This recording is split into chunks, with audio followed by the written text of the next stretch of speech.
మనకి హక్కులు ఉన్నాయి అనేది గుర్తించింది ఎవరు ఇక్కడ ఈ మీటింగ్లో? ఎవరు? ఒక పురుషుడు. నిజంగా ఈరోజు మనం ఇక్కడికి వచ్చి ఎంత ధైర్యంగా మనం ఉద్యోగాలు చేస్తున్నాము, బయటకు వస్తున్నామంటే మనకి ఎంత బ్యాక్ సపోర్ట్ ఇస్తున్నారు ఎవరు? ఎవరు? ఖచ్చితంగా వాళ్ళ సపోర్ట్ లేకపోతే మనం ఈరోజు సక్సెస్ఫుల్గా మనం ఏ పని కూడా చేయలేము.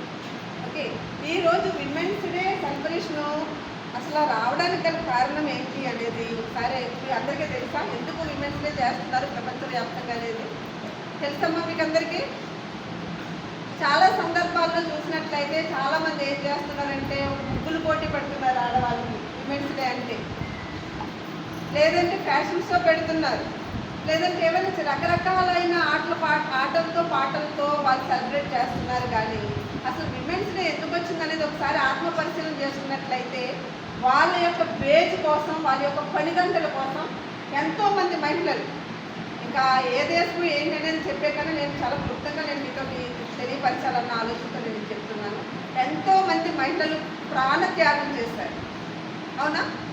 అటువంటి ప్రాణత్యాగం చేయడం ద్వారా మనకంటూ ఒక రోజును గుర్తించి, మనకంటూ పని గంటలను గుర్తించి, మనకంటూ వేదును గుర్తించి, మనకంటూ కొన్ని టయాలు ఎప్పుడది ఒక స్త్రీ ప్రెగ్నెంట్గా ఉండేటప్పుడు లీవ్ లెటర్స్, ఎన్ని సెలవు దినాలు ఉండాలి అనేది, ప్లస్ ఒక చిన్న పిల్లలతో కలిగి ఉన్న స్త్రీకి ప్రత్యేకించి ఆ పిల్లలు తీసుకొచ్చినప్పుడు వాళ్ళకి ఒక కేర్ రూమ్ అనేది ఉండాలనేది, ఇవన్నీ కూడా రావడానికి కారణం ఒక ఇండస్ట్రీలో చేస్తున్న ఉద్యమ ఫలితమే ఈరోజు ప్రపంచవ్యాప్తంగా కూడా మనకు కొన్ని హక్కుల్ని సాధించుకునే పరిస్థితి ఈరోజు మనకు వచ్చింది. కానీ మనం ఇక్కడ దాన్ని ఏంటంటే దాని ట్రాక్ మళ్ళిస్తున్నాం.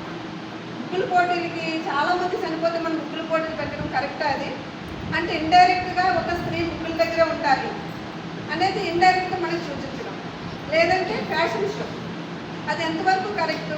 ఎంతమంది చనిపోతే వచ్చింది మనకి. దీన్ని ఐక్యరాజ్య సమితి వాళ్ళు ప్రతి సంవత్సరం ప్రతి విమెన్స్ డేకి ఒక థీమ్ ఇస్తారనమాట మనకి. ఏమని? ఈ సంవత్సరం మహిళలు ఈ విధంగా అభివృద్ధి చెందాలి. ఒక సంవత్సరం విద్య ద్వారా అభివృద్ధి చెందాలని వచ్చింది. లాస్ట్ ఇయర్ ఏమో జెండర్ ఈక్వాలిటీ. ఎంతమంది మనం కుటుంబాల్లో జెండర్ ఈక్వాలిటీ కలిగి ఉన్నాం? సార్ చెప్పారు కదా, మహిళలకి ఒక వేతనం, మగవాళ్ళకి ఒక వేతనం, పని గంటలు మాత్రం ఇద్దరికీ సమానం, అంతే కదా? కానీ మనకి అలాంటి అంతేకాకుండా మనం ఇంట్లో మగవాడి కన్నా ఎక్కువ పని గంటలు పనిచేసేది ఎవరు? ఇప్పుడు మళ్ళీ ఇది డ్యూటీ ముగించుకుని మళ్ళీ ఇంటికి వెళ్ళి మళ్ళీ ఏం చేయాలి? మనమంతా కూడా ఆ డ్యూటీ మన నుంచి ఎప్పటికీ పోవడం లేదు. ఈ డ్యూటీ చేస్తున్నాము, సంపాదిస్తున్నాము, మగాడితో సమానంగా సంపాదిస్తున్నాము, అన్ని రంగాల్లో ముందుకు వస్తూ ఉన్నాం. 100% రాలేదు, కానీ చాలా వరకు అందరూ కూడా అవేర్నెస్ అయి ముందుకు వస్తున్నారు. అయినప్పటికీ కూడా మన మీద కంపల్సరీ డిపెండ్ అయ్యి ఉండే పని ఏంటది? ఇంటి పని, వంట పని. దానిలో ఎవరైనా మీ యొక్క భర్తలు కానీ, మీ యొక్క పిల్లలు కానీ, మగ పిల్లలు కానీ ఎవరైనా కూడా పనిలో భాగస్వాములు అయ్యి ఉంటున్నారా? మరి పని అంతా కూడా ఆడవాళ్ళే చేయాలనేది ఏమన్నా రూల్ ఏమన్నా ఉందా? శాసనాలు ఏమన్నా ఉన్నాయా? శాసనాలు లేవు. కానీ ఇప్పుడు మనం బాధపడుతున్నాం, మన ఒంట్లో బాగోపోయినా కూడా లేచి వంట మనమే చేయాలి. కానీ ఇప్పుడు మన పిల్లలకి మనం అటువంటి ట్రైనింగ్ ఇవ్వకూడదు. ఆడపిల్లున్నా మగపిల్లాడున్నా అంటులు ఇద్దరి చేత తోమించండి, బట్టలు ఇద్దరి చేత చేయించండి. ప్రాక్టీస్ చేయకపోతే కనుక అది చాలా ఒక ఏంటంటే ఒక బ్యాడ్ ప్రాక్టీస్గానే అయిపోతుంది. ఎందుకంటే అది మగాడి పని, ఇది ఆడదాని పని అని ఎక్కడా కూడా రాసి లేదు. సార్ ఉందంటారా? చెప్పండి. తప్ప మగాడు పట్టుకుంటే తప్ప కాదు. కానీ ఈ ప్రాక్టీస్ లేకపోవడం వల్ల చాలా ఫెయిల్యూర్ అయ్యింది. ఎక్కడో తెలుసా? ఇప్పుడు ఎక్కువగా నేను మహిళా కేసులు, విమెన్ కేసులు చేస్తూ ఉంటాను. మరి ముఖ్యంగా డొమెస్టిక్ వైలెన్స్, సెక్సువల్ ఎక్స్ప్లాయిటేషన్ కేసెస్కి నేను లీగల్గా కూడా సపోర్ట్ ఇస్తూ నేను కేసులు దానికి ఫ్యాక్ట్ ఫైండింగ్ చేస్తూ ఉంటాను. ఆ క్రమంలో చూసుకున్నట్లయితే ఒక చిన్న మాట వస్తే కుటుంబంలో వాళ్ళిద్దరి మధ్యన ఏదైనా చిన్న ప్రాబ్లం వస్తే మాట పట్టింపుకెళ్ళి వాళ్ళు ఏం చేస్తున్నారు ఈ రోజుల్లో? కోర్టు వరకు వెళ్ళిపోతున్నారు. మరి ఇదివరకు ఏం జరిగేది? ఇద్దరి మధ్యన ఏదైనా క్లాష్ వస్తే కనుక ఒక కుటుంబాల్లో కుటుంబ పెద్దల దగ్గర ఎక్కడో పెట్టి వాళ్ళు మాట్లాడుకుని వాళ్ళని మరలా నచ్చ చెప్పి మళ్ళీ పంపించేవాళ్ళు. కానీ ఈ రోజుల్లో అది ఉంటుందా? మనం ఒప్పుకుంటున్నామా? నేను బ్రతకగలను.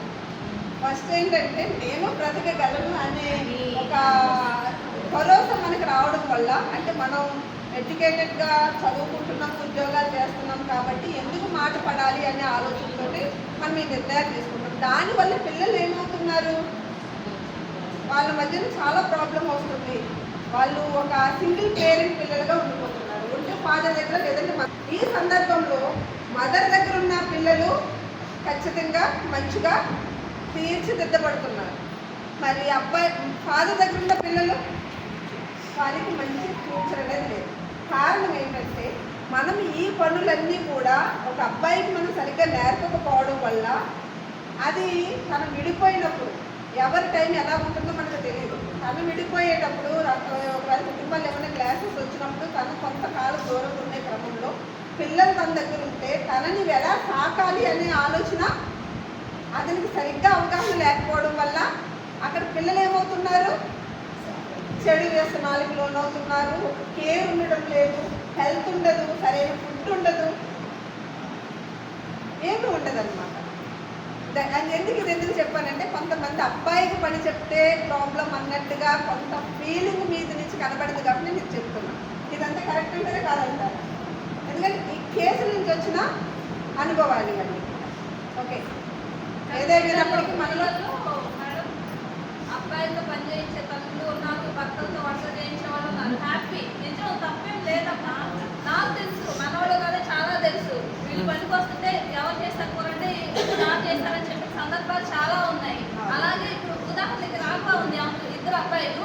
ఒకరోజు నేను ఫోన్ చేస్తే మేడం పిల్లలు బట్టలు పెట్టుతున్నారు, వాళ్ళ పిల్లలు తప్పేంటి? అలా అబ్బాయిల్ని మనం ట్రీట్ చేస్తేనే కదా రేపు పెళ్ళిళ్ళు అయిన తర్వాత భార్యలు హెల్ప్ చేస్తారు. మనం అబ్బాయిని పెంచే విధానాన్ని బట్టే రేపు వాడి పిల్లల్ని కానీ ఫ్యామిలీని కానీ చక్కగా లీడ్ చేస్తారు. వాళ్ళకి పనులు చెప్పడం మగాళ్ళకి చెప్పకూడదు, మగపిల్లలు కానీ చాలా మంది మైండ్లో ఉంటుంది. అందరూ కాదు, కొద్దిమంది మేడం ఒక 10-15% అయితే అబ్బాయిలతో పని చేయించేవాళ్ళు, భర్తలతో పని చేయించేవాళ్ళు ఉన్నారు. కీపిటప్ మిగతా వాళ్ళు కూడా 100% పని చేయించారు.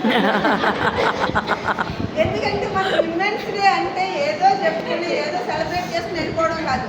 మన జీవితాల్లో ఒక చిన్న మార్పు రావాలి. మన కుటుంబంలో ఫస్ట్ మారాలి. మన కుటుంబం మారితేనే సొసైటీ మారుతుంది, సొసైటీ మారితేనే దేశం మారుతుంది. అప్పుడు మార్పు ఎవరైతే మనకి ఐక్యరాజ్య సమితిలో ఇన్ని మార్పులు రావాలి, స్త్రీకి ఇన్ని కావాలి, ఈక్వాలిటీ కావాలి అనేది మాట్లాడడం కాదు, మనం చేతుల్లో చూపించే విధంగా ప్రాక్టీస్లో మొదలు పెడతాం. చేద్దామా లేదా? ఈ రోజు నుంచి ఇద్దరు మనకి సమానం. మరలా ఇంకొక తప్పుడు మాటలు వస్తే మీ దగ్గర నుంచి, అంటే మీ దగ్గర నుంచి కదా, ఆడవాళ్ళ దగ్గర నుంచి, నా దగ్గర అయితే రాదు అది. ఆస్తి హక్కు మాత్రం ఇవ్వడానికి అమ్మాయిని పంపించేస్తారు, ఇల్లు మాత్రం నా కొడుకు అంటారు. నేను చిన్నప్పటి నుంచి అంటారు ఈ ఇల్లు నాది, వాడికి ఆ ఫీలింగ్ వచ్చేస్తుంది ఇల్లు నాది నాది. ఇన్ కేసు ఏ పొరపాటున భార్య భర్తల గొడవల్లో వాళ్ళు పెళ్ళయ్యాక, విధంగా ఆడపిల్ల వేరే చోటుకి వెళ్తున్నారు, పెళ్ళయ్యాక పొరపాటున ఏదైనా చిన్న ప్రాబ్లం ద్వారా ఇంటికి వస్తే పుట్టింటికి ఆ అమ్మాయికి అక్కడ నిజంగా ఇది నా ఇల్లు అనే భావన కన్నా మానసికంగా నలిగిపోద్ది అమ్మాయి. అవునా కదా? దయించి అటువంటి మాట కూడా అనొద్దు. ఏదైనా ఇద్దరు సమానం, ఆడపిల్ల మగపిల్లాడు సమానం, పనిలో సమానం, ఆస్తిలో సమానం, ప్రతి విషయంలో సమానం. మీరు కూడా అలాగే పెంచండి. అది నేను ఈ విమెన్స్ డే సందర్భంగా నేను మిమ్మల్ని కోరుకుంటున్నా. ఒక చిన్న మార్పుకి మొదటి స్టెప్ వేద్దామా లేదా? Thank you. ఈ యొక్క మధ్యలో చాలా ఎక్కువ క్లాస్ తీసుకున్నాను, సారీ.